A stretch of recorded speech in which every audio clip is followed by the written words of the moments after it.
నమస్తే అండి, నేను మీ మెర్సిని. వెల్కమ్ బ్యాక్ టు మన ఆహారం మన ఆరోగ్యం. ఈవినింగ్ స్నాక్గా బ్రెడ్ బజ్జీ తయారు చేసుకుందాం.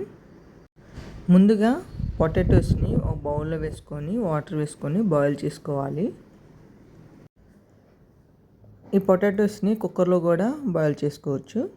ఇలా బాయిల్ అయిన పొటాటోస్ మీద పిల్ తీసేసి మ్యాష్ చేసుకుందాం.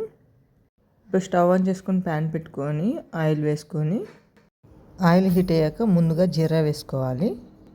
ఆయిల్లో జీరా ఫ్రై అయితే ఫ్లేవర్ చాలా బాగుంటుంది. కట్ చేసుకున్న ఆనియన్, గ్రీన్ చిల్లీ వేసుకొని ఫ్రై చేసుకుందాం.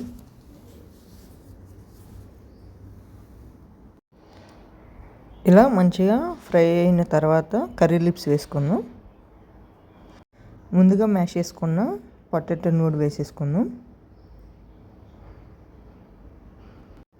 టేస్ట్కి సరిపడా సాల్ట్ వేసుకొని స్పైసెస్ అన్నీ యాడ్ చేసుకుందాం.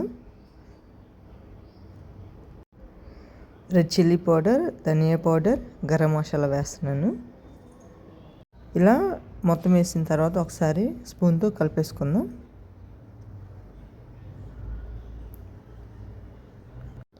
ఈ బ్రెడ్ బజ్జీ ఇలా స్టఫ్ లేకపోయినా కానీ ప్లెయిన్ కానీ చేసుకోవచ్చు. స్టఫ్ ఉంటే బ్రెడ్ బజ్జీ టేస్ట్ ఒకలా ఉంటుంది. ఇప్పుడు సోయా సాస్ 1 టేబుల్ స్పూన్ వేస్తున్నాను. మొత్తము కలిపేసుకుంటే మన స్టఫ్ రెడీ అయింది. స్టవ్ ఆఫ్ వేసుకొని పక్కన పెట్టేసుకుందాం. మరొక బౌల్లో 2 కప్స్ శనగపిండి వేసుకొని, బజ్జీ అంటేనే కంపల్సరీగా మనము వామ్ వేస్తాం కాబట్టి 2 టేబుల్ స్పూన్ వామ్ వేస్తున్నాను నేను. బ్రెడ్ బజ్జీకి కోటింగ్ కూడా ఫ్లేవర్గా టేస్టీగా ఉండాలని నేను కొంచెము స్పైసెస్ని యాడ్ చేస్తున్నాను. కర్రీలో కొత్తిమీర మర్చిపోయాను, అందుకని వేస్తున్నాను. కొంచెము పసుపు వేసుకొని ఒకసారి మిక్స్ చేసుకుందాం. కావాలంటే వంట సోడా కూడా వేసుకోవచ్చు. ఇక మొత్తము పిండిని వాటర్ వేసుకుంటూ ఇలా బజ్జీ పిండిలా కలుపుకోవాలి. డీప్ ఫ్రైకి సరిపడా ఆయిల్ పెట్టేసుకుందాం. ఆయిల్ హీట్ అయ్యేలోపు ఇలా 2 బ్రెడ్ పీసెస్ తీసుకొని ఇలా కట్ చేసుకొని మిడిల్లో స్టవ్ పెట్టేసుకొని శనగపిండిలో డిప్ చేసి ఆయిల్లో వేసుకోవటమే.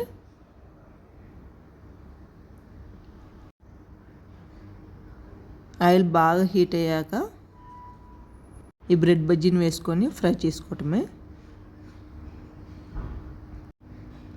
ఒకవైపు ఫ్రై అయిన తర్వాత మరొక వైపు టర్న్ చేసుకుంటూ ఈవెన్గా ఫ్రై చేసుకోవటమే. హాలిడేస్లో ఈవినింగ్ టైం పిల్లలకి బయట స్నాక్స్ అలవాటు చేయకుండా ఇంట్లోనే ఇష్టమైన స్నాక్ రెసిపీ వాళ్ళకి సర్వ్ చేస్తే చక్కగా తినేస్తారు పిల్లలు. ఈ బ్రెడ్ బజ్జీలోకి టమాటా సాస్ కానీ మైనీస్తో కానీ సర్వ్ చేయొచ్చు. మీరు ఎప్పుడైనా బ్రెడ్ బజ్జీ ట్రై చేస్తే ప్లీజ్ కామెంట్ చేయండి.